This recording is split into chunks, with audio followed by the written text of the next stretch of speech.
वापस आते हैं हम लोग एनवायरमेंट क्लियरेंस और वो सारे नेशनल जो मुद्दे चल रहे हैं। सबसे पहले हमने देख लिया type of areas, go area क्या है, नो गो एरिया क्या है। सेकंड, लीगल और कॉन्स्टिट्यूशनल प्रोविजन क्या क्या चल रहे हैं।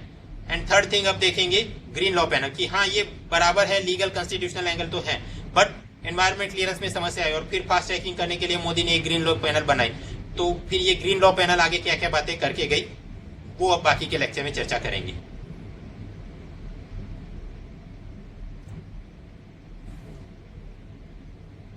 मुद्दा चल रहा है कि क्लैश ऑफ आइडियाज कि एनवायरमेंट प्रोटेक्शन ज्यादा महत्वपूर्ण है या इकोनॉमिक डेवलपमेंट ज्यादा महत्वपूर्ण है। अब ये समस्या किसने खड़ी की? एक तो जनता ने खुद समस्या खड़ी की है और खुद सरकार ने अपनी तरफ से समस्या खड़ी की है। जनता ने ये समस्या कैसे खड़ी कर ली? सबसे पहले तो आबादी, इतनी ज्यादा आबादी है उसके चलते अनप्लान्ड अर्बनाइजेशन। और अब क्योंकि इतने लोगों को रहना है, पेड़ काट के ये आगे आगे एक्सपांड होते रहो, तो first thing economic protection, environment protection कम होता रहा और इकोनॉमिक डेवलपमेंट ज्यादा करना है ये फोकस, क्योंकि जनता की आबादी ज्यादा है।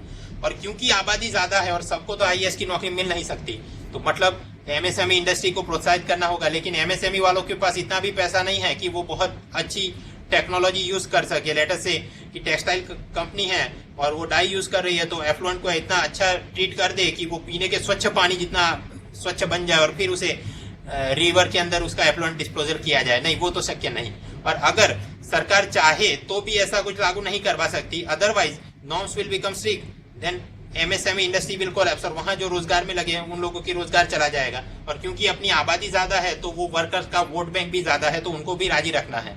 सो बिकॉज ऑफ दैट ये polluting industries they are allowed to proliferate using inappropriate technology, लेकिन उस पर कोई बोलने वाला नहीं। तीसरा मुद्दा, अपने ये एसयूवी कार्स, महिंद्रा स्कॉर्पियो वगैरह और वो धूम 3 वाले स्पोर्ट बाइक्स, ये फ्यूल कंजम्पशन ज्यादा करते हैं, एवरेज कम देते हैं, लेकिन फिर भी लोग इसको यूज करते हैं। Why? This is one type of inappropriate consumption choice. और इसके चलते ह्यूमन और एनवायरनमेंट के बीच जो हार्मोनियस को एग्जिस्टेंस था वो पहले से वो गड़बड़ा गया है। तो मतलब इकोलॉजिकल प्रोटेक्शन और एनवायरनमेंट डेवलपमेंट उसको साथ में लेके चलना था, वो मुश्किल होने लगा। क्यों? क्योंकि जनता ने समस्या खड़ी की है। कौन कौन सी? Population growth, inappropriate technology and third is inappropriate consumption choice. तो ये एक पिलर बना। दूसरा, कुछ समस्याएं सरकार की तरफ से खड़ी हुई हैं। Separation of power has become uneven. Separation power आप जानते हैं, एक होता है legislature, then there is executive and then there is judiciary. Legislature में क्या खामी रह गई? कानून ऐसे वेग बनाए कि उसमें मल्टीपल इंटरप्रिटेशन पॉसिबल है हर एक चीज का, और वो सारे प्रावधान हाल के युग के अंदर वो they are outdated in the present context. उसके समस्या ये रहती है कि जंगल इलाका है, नहीं है, यहाँ पर पेड़ काटने की अनुमति है, नहीं है, ये राज्य का मुद्दा है, केंद्र का मुद्दा है, इस एजेंसी को लागू पड़ता है, नहीं पड़ता है। उस मुद्दों पे तारीख और चलते रहते हैं। और अगर व्यक्ति कन्विक्ट भी हो जाए तो पेनल्टी प्रोविजन बहुत कम है। तो मतलब लेजिस्लेचर यहाँ पे कमजोर हो गया। एग्जीक्यूटिव की तकलीफ ये रही है कि इंपल्सिव एक्शन। राहुल गांधी नियमगिरी में जाते हैं और बोलते हैं कि हम ट्राइबल्स का ख्याल रखेंगे, और तुरंत वहां पर वो बॉक्साइट प्रोजेक्ट को स्टॉप कर दिया जाता है। आगे चल के यही यूपीए सरकार और इंडस्ट्रियल डेवलपमेंट की समस्या, तो 2014 में फिर वीरप्पा मोइली को एनवायरमेंट मिनिस्टर बना दिया गया और उसने वही ओडिशा के अंदर पॉस्को को फास्ट ट्रैक में अनुमति दे दी। तो ये मतलब इंपल्सिव एक्शन। कभी आप बोलोगे कि एनवायरमेंट ज्यादा महत्वपूर्ण है, ट्राइबल प्रोटेक्शन ज्यादा महत्वपूर्ण है, कहीं पर लगा कि नहीं, अब तो इन्वेस्टमेंट और एफडीआई ज्यादा महत्वपूर्ण है, तो पॉस्को को हमने मदद करनी है। So like that lack of sensibilities, impulsive action. और फिर अगर कुछ जुडिशरी करती है तो end result will be policy paralysis, कोई फाइल क्लियर नहीं करेंगे, there will be inconsistency, red tape, corruption. तो इस जगह चलते एग्जीक्यूटिव भी कमजोर हो गया। और स्वाभाविक है कि अगर दो पिलर आपके कमजोर हो गए, लेजिस्लेचर एंड एग्जीक्यूटिव, तो तीसरा पिलर फिर ज्यादा स्ट्रॉन्ग, ज्यादा असर्टिव, ज्यादा एक्टिव हो जाएगा, जुडिशरी। टीएसआर सुब्रमण्यम ने अपने रिपोर्ट में ये बोला, judiciary intervenes at slightest and first pretext. थोड़ा भी उनको लगे तुरंत वो इंटरवीन करते हैं। और ऐसा क्यों? क्योंकि उनको भी भरोसा इन पे कम है, पर्टिकुलरली ऑन एग्जीक्यूटिव, कि वो ठीक से काम नहीं करेंगे। तो एक प्रकार से ये जुडिशियल एक्टिविज्म बढ़ता रहा। और जितना जितना ये बढ़ेगा उतना उतना ये एग्जीक्यूटिव के अंदर बाबू लोग फाइल कम करने में परहेज रखेंगे, तो पॉलिसी पैरालिसिस, रेड टेप की समस्या बढ़ती ही रहेगी। सेकंड, सुब्रमण्यम ने बोला at first sight judicial intervention seems to be, मतलब वो ऐसे आता है not to provide solution but to complicate the issue further. मतलब जुडिशरी अगर वहां पर आती है तो कभी कभी तो ये लगता है प्रथम दृष्टया कि वो तकलीफ का समाधान नहीं कर रही है बल्कि उसे और कॉम्प्लिकेट कर रही है। फॉर एग्जाम्पल, दिल्ली के अंदर 15 साल से पुराने डीजल व्हीकल के ऊपर प्रतिबंध लगाएंगे। अब उसका पूरा इंस्पेक्शन करने के लिए ऐसा ऑनलाइन डेटाबेस नहीं, उसको प्रतिबंधित करने के लिए उतना मैन पावर नहीं, तो वो कैसे लागू करेंगे? So long term yes it is good required, but short term ऐसा लगता है कि इशू तो और कॉम्प्लिकेट हो रहा है। तो ये इस प्रकार से TSR सुब्रमण्यम ने बोला। और अंत में कि ये NGO, civil society, media activism और उसके चलते PIL के चलते जो ओवरएचिंग जुडिशियल ऑर्डर्स, तो ये सारी चीजें और उसके भय में फिर एग्जीक्यूटिव का पॉलिसी पैरालिसिस। सो इन अ वे ये जो सेपरेशन ऑफ पावर इवन होना चाहिए वो अनइवन हो गया है और ये इन्वायरमेंट क्लियरेंस में बहुत तकलीफ दे रहा है। इकोनॉमिक सर्वे के अंदर ही पेज 69 में हमें ये डेटा मिल जाता है कि प्राइवेट सेक्टर, पब्लिक सेक्टर के कितने कितने इंफ्रास्ट्रक्चर प्रोजेक्ट्स वो क्लियरेंस में पड़े हुए हैं और उसके प्रमुख कारण कौन कौन से हैं। कैरेक्टरिस्टिक ऑफ टोल प्रोजेक्ट में उसने लिख के बताया है एनवायरमेंट क्लियरेंस एक बड़ी समस्या है, लैंड वो भी बड़ी समस्या है, fuel and other raw materials ये भी समस्या है। कैसे? अगर कोल माइनिंग के क्लियरेंस नहीं दे रहे हैं तो स्वाभाविक है रॉ मटेरियल, एनर्जी वो आपको, तो इनके चलते इंफ्रास्ट्रक्चर बॉटलनेक बड़ी हमको एक और समस्या दिखा के गया। ज्यादा चर्चा हमने L7P1 पावर पॉइंट के अंदर की है। खैर, अब तकलीफ तो क्या है हमने देख लिया, आगे अब कैसे बढ़ेंगे। मोदी सरकार ने TSR सुब्रमण्यम जो कि एक फॉर्मर कैबिनेट सेक्रेटरी थे, उनके चेयरमैनशिप में 2014 के अंदर एक कमेटी बनाई। टेक्निकल नाम था उसका high level committee to review environmental laws, और इनफॉर्मली हम इसको बोलते हैं ग्रीन लॉ पैनल। इसे किसने बनाया? PM ने बनाया? नहीं बनाया। PM council on climate change ने बनाया? नहीं। इसको बनाया गया ministry of environment and forest and climate change, that is MOEF and CC। ये याद रखना, ट्रिकी MCQ में कई बार मैच द फॉलोइंग बोल के कि कमेटी का चेयरमैन और पर्पस, कई बार कमेटी और कौन से मंत्रालय ने बनाया, तो ध्यान रखिएगा। ग्रीन लॉ पैनल किसने बनाया है? एनवायरमेंट मिनिस्ट्री ने बनाया है। खैर, इसका मैंडेट क्या था? इसको बोला गया कि आप 5 कानून के ऊपर क्या खामियां हैं वो और उसकी क्या दवाई करनी चाहिए वो बताइए। एक तो वाइल्ड लाइफ प्रोटेक्शन एक्ट, दूसरा वाटर पॉल्यूशन एक्ट, तीसरा फॉरेस्ट कंजर्वेशन एक्ट, चौथा एयर पॉल्यूशन एक्ट और पांचवा एनवायरमेंट प्रोटेक्शन एक्ट। इसकी क्रोनोलॉजी कौन सा पहले बाद में वो याद रखना है। सच मैंने ये क्रोनोलॉजी में ही बिठा के टेबल बनाया है, 72, 74, 80, 81 एंड 86। ठीक, तो अब एक एक करके हम आते हैं कि TSR सुब्रमण्यम ने क्या रेकमेंडेशन की। क्रोनोलॉजी में हमने देखा कि ये wild life protection act of 1972 ये सबसे पहला है, तो सबसे पहले वाले में क्या सुधार।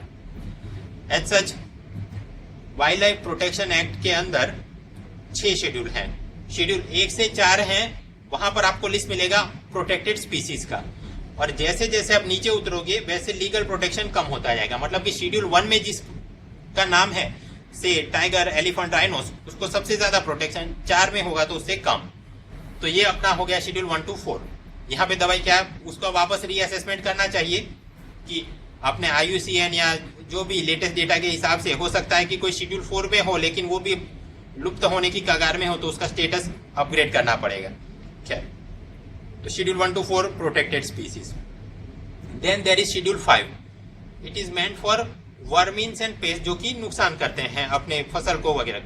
वहां पर ऑफिशियल लिस्ट में नाम लिखा गया है common crow, fruit bat, mice and rat. अब ये माइस और रैट में क्या फर्क? रैट तो उसकी साइज ज्यादा होती है, कान छोटे होते हैं, माइस उसका वाइस वर्सा, और माइस का सिंगुलर क्या होता है? माउस। खैर, अब तकलीफ क्या है? एज सच ये वर्मिन पेस्ट लिस्ट में जिसका नाम है क्रोज, फ्रूट बैट्स, माइस, रैट, तो मतलब इनको मार डाला, इसको पकड़ने का कुछ पिंजरा वगैरह लगा दिया तो वो उस पर आपके सजा नहीं हो सकती। अब तकलीफ और भी है कि इनके अलावा भी कुछ और प्राणी पक्षी ऐसे हैं जो कि फसल को नुकसान करते हैं। For example nilgai, monkeys, wild boars. नीलगाय शब्द के अंदर गाय है, मंकी हनुमान जी का अवतार, तो मतलब इसके पॉल्यूशन कंट्रोल पे या इनको पकड़ने के लिए या ऐसा कुछ अगर राज्य सरकार करना चाहे तो इट कैन क्रिएट कंट्रोवर्सी। इसके लिए राज्य सरकार चाहती है कि ऊपर केंद्र सरकार वाइल्ड लाइफ प्रोटेक्शन एक्ट में सुधार करके ये जो अपना शेड्यूल 5 है वर्मिन और पेस्ट, उसके अंदर ही ये नाम नए जोड़ दे, नीलगाय, मंकी, वाइल्ड बोर, वो सब, ताकि उनके ऊपर कोई भी एंटी एक्शन लेने में हमको सुविधा रहे। टीएसआर सुब्रमण्यम ने बोला कि ऐसा करने की कोई आवश्यकता नहीं, एज सच आपके पास वाइल्ड लाइफ प्रोटेक्शन एक्ट में ये प्रावधान है कि अगर राज्य को ये लगे कि उसके सोशियो इकोनॉमिक कंडीशन के चलते उसने किसी प्राणी पक्षी की आबादी पे काबू करना है तो then they are empowered to do so. Even if की अगर वो मान लो कि वो शेड्यूल 4 के अंदर कोई प्राणी है, still they can do so. मतलब कि टीएसआर सुब्रमण्यम का बोलना है कि इनको शेड्यूल 5 में लाने की या फिर वर्मिन पेस्ट के रूप में डिक्लेयर करने की कोई आवश्यकता नहीं। अब सवाल कि इतना पीएचडी करने की क्या आवश्यकता है इस कमेटी में। 2012 दिसंबर गैंगरेप, उसके बाद कमेटी बनी जेएस वर्मा। उसके अनुसंधान में असिस्टेंट कमांडेंट में एक सवाल बना गया कि जस्टिस जेएस वर्मा ने नीचे में से कौन सी रिकमेंडेशन दी थी या नहीं दी थी। सेम टाइप का क्वेश्चन यहाँ पर भी निकाल सकते हैं कि टीएसआर सुब्रमण्यम ने ऐसा बोला है कि नीलगाय और मंकी को पेस्ट एंड वर्मिन कैटेगरी में शामिल करना चाहिए, then that statement is wrong. खैर, तो 1 to 4 देख लिया, 5 देख लिया। फिर शेड्यूल 6 में क्या है, यहाँ पर प्लांट स्पीसीज के नाम है और टीएसआर ने बोला इसको अपडेट करने की आवश्यकता है डिपेंडिंग की कौन से अब लुप्त होने की कगार पे है वगैरह। खैर, वापस आते हैं कि एमसीक्यू ट्राई करते हैं। African fruit bat is considered to be the natural host of Ebola virus, पहला वाक्य। दूसरा, Indian fruit bat is a protected species under schedule 1 of wildlife protection act, ये दूसरा वाक्य। दोनों सही है, दोनों गलत है, क्या होगा जवाब? Answer is only A is right. African bat वो इबोला का नेचुरल होस्ट है, वो वाक्य सही है। दूसरा वाक्य क्या बोल रहा है कि अपना भारत का फ्रूट बैट वो शेड्यूल 1 की प्रोटेक्टेड स्पीसीज है ना, वो तो शेड्यूल 5 का एक प्रकार का वर्मिन या पेस्ट है जो कि फसल को नुकसान करता है। So statement B is wrong and final answer will be only A correct. क्या वापस आते, हम लोग बात कर रहे थे ग्रीन लॉ पैनल बना और उसने अलग अलग कानून में कुछ सुधार की आवश्यकता है ऐसी बात करी, और वहां पर वाइल्ड लाइफ प्रोटेक्शन एक्ट में क्या सुधार, तो वो फर्स्ट मुद्दा आपको याद रहेगा, वर्मिन एंड पेस्ट और नीलगाय मंकीज। सेकंड, भारत के अंदर लोग पेड़ पौधे पशु पक्षियों इन सब की पूजा करते हैं, कई फेस्टिवल में उनको इस्तेमाल किया जाता है। इसके चलते कई बार समस्याएं भी होती हैं। फॉर एग्जांपल, वो कोई एनजीओ या एक्टिविस्ट वो कोई फरियाद कर दे और उस हिसाब से अपने ये वन विभाग वाले जाके किसी व्यक्तियों को, किसी समुदाय को परेशान करे। टीएसआर सुब्रमण्यम ने बोला है कि अगर कोई प्राणी या पक्षी उसको जहां तक की नुकसान नहीं पहुंचा जा रहा है तो इस प्रकार के फेस्टिवल और उस सब के अंदर जनता को हैरास नहीं करना चाहिए, और उसके लिए जो जो जरूरी है उस प्रकार से आप वाइल्ड लाइफ प्रोटेक्शन एक्ट को अपडेट करिए, ऐसी टीएसआर सुब्रमण्यम ने दरखास्त रखी है। और उसने एग्जाम्पल भी दिया कि श्रावण महीने के अंदर 5 दिनों तक सांपों की पूजा होती है, तो वो नाग पंचमी वहां पर वो सांपों को परेशान नहीं किया जाता, they are indeed not harm. तो मतलब कि वहां पर उसे के चलते वाइल्ड लाइफ प्रोटेक्शन एक्ट में किसी की फिर अरेस्ट किया और वो सब नहीं करना चाहिए, ऐसा सुब्रमण्यम का बोलना है। स्वाभाविक है एनवायरमेंटल एक्टिविस्ट को इससे परेशानी है। परेशानी क्यों है आप समझ सकते हैं। आप ये देखिए, नाग पंचमी और ये नाग देवता ऐसे आशीर्वाद दे रहे हैं, तो क्या वो सच में आशीर्वाद देना चाहते हैं? नहीं, वो पीछे से वो आदमी घड़ी घड़ी उसको ऐसे ठपकारता रहता है ताकि वो ऐसे मुद्रा में रहे। सो इन अ वे मतलब प्राणी पक्षी कैसे परेशान नहीं हो रहा है, एनिमल क्रुएल्टी कैसे नहीं है, ये टीएसआर सुब्रमण्यम की जो बात है वो एनवायरमेंटल एक्टिविस्ट को ये यहाँ पर इसके साथ वो सहमत नहीं है। दूसरी बात, उनको ये भी भय है, अब याद करो तमिलनाडु के अंदर वो जल्लीकट्टू और ऐसा ही वहां दूसरे मेरे ख्याल से आंध्र प्रदेश में वो मुर्गों की लड़ाई, उस पर सुप्रीम कोर्ट प्रतिबंध के रिलेटेड मैटर चल रहे थे।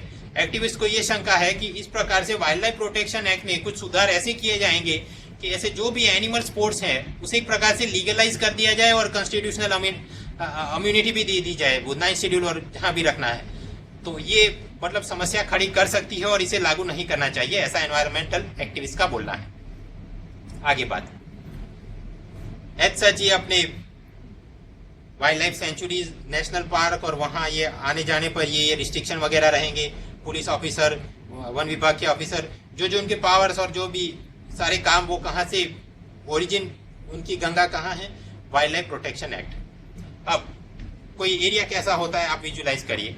एक होता है ह्यूमन सेटलमेंट और उसके आगे कहीं पे चल के कोई प्रोटेक्टेड एरिया होगा कि पार्क होगा, सेंचुरी, कम्युनिटी रिजर्व होगा, कंजर्वेशन रिजर्व, ऐसे कुल मिला के 700 हैं। 2006 में सुप्रीम कोर्ट ने बोला कि ऐसा जो भी प्रोटेक्टेड एरिया है उसके बाहर एक बफर जोन टाइप का इको सेंसिटिव जोन होना चाहिए और उसके बाहर फिर ह्यूमन सेटलमेंट परमिट करना चाहिए।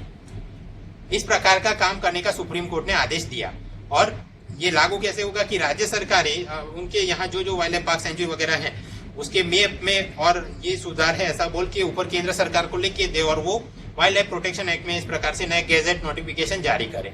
लेकिन 2015 तक केवल 10 राज्यों ने ऐसे 29 zone, eco sensitive zone declare किए हैं। तो सुब्रमण्यम ने बोला कि कुल मिला के अगर 700 प्रोटेक्टेड एरिया है तो स्वाभाविक है और ये होना चाहिए, तो एक डेडलाइन बनाइए और इस प्रकार से राज्यों पे फोर्स करिए कि वो जल्दी जल्दी अपने ये इको सेंसिटिव जोन डिक्लेयर करवाएं। आगे बात, वाइल्ड लाइफ प्रोटेक्शन एक्ट के चलते अगर राज्य सरकार चाहे कि वो पार्क या सेंचुरी का बाउंड्री बदलना है तो केंद्र सरकार से अनुमति चाहिए। सुब्रमण्यम ने बोला कि अगर राज्य चाहे कि एरिया बढ़ाना है वाइल्ड लाइफ पार्क या सेंचुरी का तो वो तो अच्छी बात है, उसके लिए ऊपर परवानगी लेने की क्या जरूरत है। सो इस प्रकार की रिडिकुलस मैटर्स खत्म कर देने चाहिए। आगे ये क्या है, एक प्रकार का leg and mouth hold trap है। यहाँ बीच में आप कुछ खाना वगैरह रखिए और फिर जानवर उसमें अपना पंजा रखे या मुंह रखे, वो पकड़ा जाएगा और ये चेन कहीं किसी पत्थर या पेड़ के साथ बांध के रखी होगी ताकि वो निकल नहीं पाएगा। So tigers and leopards and other animals are poached using such instruments. As such protected area के अंदर आप ऐसी कोई चीज लेके घूमते दिखे देन इट इज इलीगल, बड़ी सजा हो सकती है। लेकिन शब्द पे आप गौर करिए, पोजीशन इनसाइड प्रोटेक्टेड एरिया, मतलब आउटसाइड प्रोटेक्टेड एरिया वो मैन्युफैक्चरिंग उसको करना हो या फिर ऐसे आप लेके घूम रहे हो बस में तो वो इलीगल नहीं है। अब आप समझ सकते हो कि if you really want to stop this poaching activity, शिकारियों पे नियंत्रण रखना है तो प्रोटेक्टेड एरिया भी और उसके बाहर भी हर एक जगह उसका मैन्युफैक्चरिंग, पोजीशन, ट्रांसपोर्ट, पैकेजिंग हर एक चीज इलीगल होनी चाहिए, ऐसा सुब्रमण्यम ने बोला। Make it illegal everywhere except for educational display. Museum या कॉलेज कहीं पे केवल डिस्प्ले में रखना हो तो बराबर, अदरवाइज इलीगल कर दो। सेम वे प्रोटेक्टेड एरिया में एक्सप्लोजिव, पॉइजन, केमिकल ऐसा आप ले नहीं जा सकते, लेकिन टूरिस्ट लोग पॉलिथीन बैग धड़ल्ले से ले जाते हैं और कोई पूछने वाला नहीं, तो उसे भी इस प्रकार से प्रतिबंधित करने की आवश्यकता है। ठीक, कुछ टेक्निकलिटीज देख लिया, अब मानव संसाधन पे आते हैं। अगर कहीं पे रेड मार के कोई जानवर की खाल या नाखून या हड्डियां पकड़ी गई तो वो भेड़िए के थे, कुत्ते के थे या शेर के थे, देखना पड़ेगा। देखना इसलिए पड़ेगा क्योंकि उस हिसाब से वो कौन से शेड्यूल की प्रजाति थी और उस हिसाब से उस व्यक्ति को कितनी बड़ी सजा हमने देनी है उसके लिए। तो ये फॉरेंसिक एनालिसिस कौन करेगा? ये काम करती है देहरादून में wild life institute of India. तकलीफ वो ही है जो कि डिफेंस लॉयर हमेशा ये कोर्ट में बताएगा कि ये wild life institute of India के एक्सपर्ट ने गलत एनालिसिस किया है, ये तो शेर का चमड़ा है ही नहीं, ये तो कुत्ते का चमड़ा है और इसलिए मेरे क्लाइंट को तो आपने छोड़ देना चाहिए, केस बनता ही नहीं है। और हमको वो एक्सपर्ट देहरादून से यहाँ बुलाइए, उसका हमने क्रॉस एग्जामिनेशन करना है और वो सारी बातें। अब आप समझो वाइल्ड लाइफ इंस्टीट्यूट का मैन पावर इतना कम है कि वो पूरे भारत में से लोग भेज नहीं सकता और तारीख पे तारीख मुद्दे चलते रहते हैं। सो सुब्रमण्यम ने इसकी दवाई बताई। क्रिमिनल प्रोसीजर कोड सेक्शन 293 के अंतर्गत ये WII को एक्सपर्ट स्टेटस दे देना चाहिए। फायदा इसका ये होगा कि बाय डिफॉल्ट इन्होंने जो भी रिपोर्ट कोर्ट में पेश किया वो सही ही माना जाएगा और अगर इनके एक्सपर्ट को क्रॉस एग्जामिनेशन के लिए बुलाए भी चाहे तो ये एक्सपर्ट चाहे तो अपनी जगह किसी और ऑफिसर को भेज सकता है। तो इस हिसाब से थोड़ा फास्ट ट्रैकिंग कुछ किया जा सके। तो मतलब देहरादून में ये एक्सपर्ट स्टेटस एक मुद्दा बना। आगे, अंतर्राष्ट्रीय सरहदों से जुड़े जिलों में पुलिस अफसर और फॉरेस्ट ऑफिसर्स वो आसानी से वहां इंटरनेशनल बॉर्डर एरिया पे जा नहीं सकते और वहां पे जो भी इलीगल वाइल्ड लाइफ ट्रेड हो रहा है उसे रोक नहीं सकते। तो सुब्रमण्यम ने बोला कि वहां पर जो भी इंटरनेशनल बॉर्डर प्रोटेक्शन कर रहे हैं, BSF, सशस्त्र सीमा बल, ITBP, आर्मी, उनके अफसरों को भी ये वाइल्ड लाइफ प्रोटेक्शन एक्ट के सभी पावर दे देने चाहिए, अरेस्ट, सीजर और वो सारी चीजें, ताकि वो इंटरनेशनल बॉर्डर पे इस प्रकार के गलत कामों को रोक सके। ठीक है। हम लोग ग्रीन लॉ पैनल की बात कर रहे थे, उनका क्या काम है, अलग अलग कानून में कुछ सुधार करना है। तो वाइल्ड लाइफ प्रोटेक्शन एक्ट में क्या सुधार करोगे? एक तो मुद्दा ये नीलगाय और मंकी वाला वर्मिन, अब आपको याद हो जाएगा। दूसरा, ये जनता को परेशान नहीं करना है, नाग पंचमी वाला मुद्दा, वो आप देखेंगे। तीसरा, ये इको सेंसिटिव जोन जल्दी से डिक्लेयर करवाना है। चौथा, ये लेग एंड माउथ ट्रैप और पॉलीथीन बैग पे प्रतिबंधित होना चाहिए। और पांचवा मुद्दा, मैन पावर में ये WII वालों को एक्सपर्ट स्टेटस और बाकी बॉर्डर एरिया में जो भी BSF आर्मी वाले हैं उनको भी पावर्स, ताकि इंटरनेशनल बॉर्डर पे वाइल्ड लाइफ ट्रेडिंग को रोका जा सके।